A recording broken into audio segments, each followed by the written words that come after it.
Physics time. Do you know where this place is? What place? I don't know. Well, we're doing physics time right now. Talking about energy. So please write down energy. The objective, as you can see, well, it says calculate, describe, and model momentum. We're changing it to calculate, describe, and model energy and its changes. So please write that down. Calculate. What's that mean we're going to do? Solve mathematically. Model. Mr. Khan?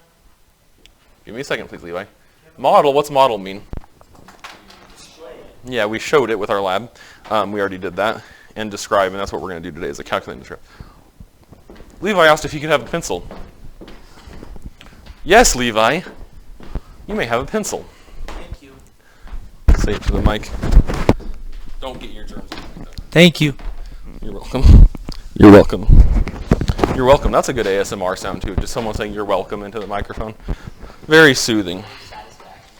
Yeah, exactly. So you crave, not satisfaction specifically. You got to repeat his question. Oh, Ty's question was, do you crave satisfaction? The answer is, you're looking, that's not the right word. Like acknowledgement or attention. Yeah, that's the kind of, I think that's what ASMR appeals to in a person, is you need attention, so you watch a YouTube video of a person wearing a certain kind of clothing and a certain kind of makeup, eating an apple, and saying that you're good at your job. That's what ASMR is. Anyway, ASMR is what today's topic, no, we're not actually talking about that. Energy, we're talking about energy. So we need to talk about, first of all, we're going to talk about a definition of energy. Give me a good definition of energy. I'll give you a sentence frame. The ability To cause change. There you go. Good. The ability to cause change. It doesn't have to be a force. There is a relationship between some types of energy and force, but it doesn't have to be a force. It is the ability to cause change. So what are some... Push something. Yeah. What are some... Okay, a push, that is a change, obviously. So what kind of energy is involved if we push something? Friction, which is a thermal energy. What other kind of kinetic energy? Mostly those two. There is probably some maybe gravitational or chemical or elastic potential energy involved, but mostly it's those two, kinetic and thermal. When we specifically, I'm glad you brought up force, because when we specifically use, when a force is applied over a certain distance, the energy transfer is called, there's another word for this now. What is it? You probably already know. We talked about it in physical science. What is it? A force applied over a certain distance. So we have force and distance. No, that's force and area. The question was pressure, question mark. No, the answer to that is force and area. But we'll almost give it away. What is it? Force and distance. Work.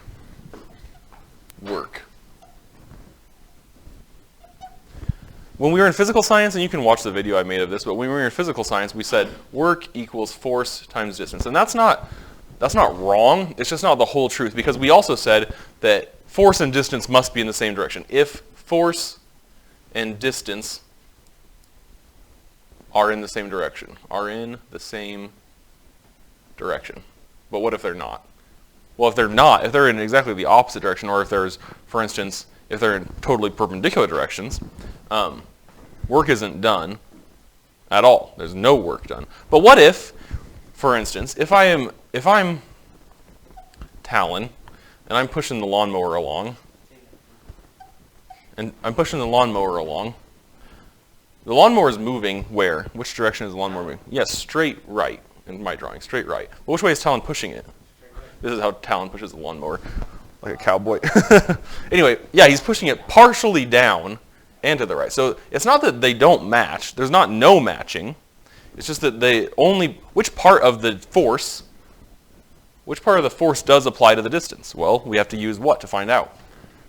Vector addition. Vector, not quite addition now, but we do use trigonometry. We do use vector sums. We add, or we take only the component of the force that is in the same direction as distance. So we're actually going to be doing force times the sine of angle theta times the distance. I think it's sine. It might be cosine. Don't at me. If it's cosine, I'll put in the description that it's actually cosine. But it's one of the trigonometric functions. It shouldn't be that hard to figure out. It is sine. Is it secant? No, it's sine. Because here's the angle theta. The hypotenuse would be our force, and the F sub x would be sine in that case. So the force times the sine angle theta of the distance. That's how we calculate work. Well, what units will we measure these things in? Where W is what? Work, measured in, we'll talk about that in a second. F is force, measured in newtons. Lowercase d is distance, measured in, usually, meters. So yeah, Newton times meter is right, but remind us, what is a Newton equal to? 1 Newton is equal to what? Kilogram meter per second squared. So if we multiply that by meters, now we get what? Kilogram second squared. Yeah, kilogram meter squared per second squared, which we also know what that is. Do you remember from physical science? No. You should. It's also a brand of electronic cigarette. Yeah, joule. It's spelled differently, of course, but joule. So we measure work in joules. We almost never say Newton times meter. It's technically right. The question was that a school-appropriate analogy? Don't at me. We almost never use Newton meter. We do use Newton meter as a unit, but not for this. It would be technically correct, but we almost always use joule for this because Newton meter is something we use for torque. When we get to torque, we call that Newton meters, which is not equivalent to energy. Or work, I mean. Work is a special type of energy. Work is always a change in energy, but not every change in energy is work, okay? So it's kind of like the square and rectangle thing. Not all rectangles are squares, but all squares are rectangles. Yeah. This is how Talon mows the lawn. Remember, he's pushing it with one hand. He's got his other hand up, like a cowboy. Questions about work? Questions about work? Do you fully understand this? We haven't done any math with this, but we will. Could you feel like you could do this one? Just plug and chug, baby. Okay. So from work, we're going to move on to this other idea of power. And these things are both entirely, other than the trigonometry, they're both entirely review from physical science. So we're going kind of fast through them. If you want more information, you can watch the physical science video I took this year, or the physical science video I took the year you were in physical science, if there is such a thing. Now we're talking about power. No, I didn't, but there was one last year too. And there's also good YouTube videos that you could watch. There's also good YouTube videos you could watch about work and power. Yeah, you could go to a real person's real education about someone that knows what they're doing. Anyway, power. Power equals energy divided by time, or power equals work divided by time. Why are these things both okay? Because work is a type of energy. So if we have work, we can use this equation. If we have kinetic energy or potential energy or something else, we can use this one. Where P is what? Power, measured in, we're going to talk about that in a second. E is energy, measured in, yep. T is time, measured in seconds. And W is work, measured in joules. So power then would always be measured in what unit? Well, I mean, what are our units mathematically?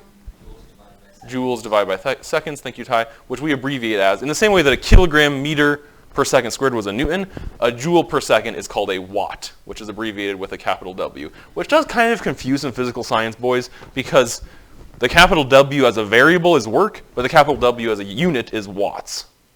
So just be sure you keep those straight. Who's doing more work? Someone who mows my lawn in an hour, or someone who mows my lawn in half an hour? Be careful. Try again. Who's doing more work? Oh, he's doing an hour of work. Who's doing more work? Who used the greater force over the greater distance? It's the same amount of distance, the same amount of force, so no one's doing more work. But who's using more power? The 30-minute guy, because it's divided by a smaller time. Just like the one we did when you guys were in physical science and we did this year in physical science was the little babies run up and down the stairs and then they walk up and down the stairs. And the analysis questions are, in which instances did you do more work? The answer should be neither. You did the same amount of work, same amount of force, right? You have the same weight. So the same amount of force, same distance up the stairs. But in the one where you ran, you used more power. Okay, so all that out of the way, let's talk about energy itself now. So those were kind of some mathematical things that we use to calculate energy and power. And now let's talk about some different kinds of energy. Remember, all energy is the ability to cause change. So what are some kinds of energy? Potential. What are the three main kinds of potential energy? Gravitational, wait, hold on. Gravitational potential energy, which we abbreviate what? Do you know? No. Sometimes in the physical science book, and I think even in your physics book, it says GPE, but I prefer U. This is what we use in university physics or like higher level physics. We use U.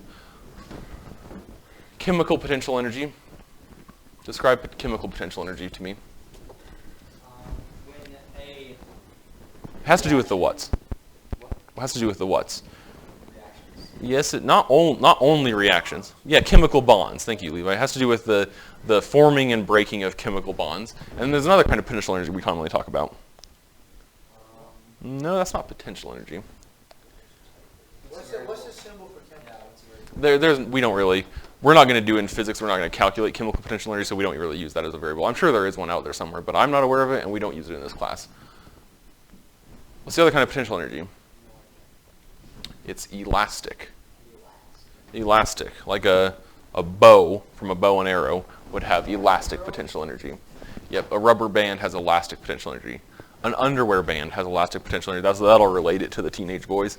An underwear band has elastic potential energy. Okay, besides potential energy, what other main kinds of energy are there? Kinetic energy, which is energy due to what? Movement, and we abbreviate that capital K. Your book uses KE, but for the same reason I prefer K, just like I preferred U for gravitational potential energy. The one for regular potential. Well, it's just gravitational is just U. We don't just calculate general potential energy. We calculate gravitational potential energy.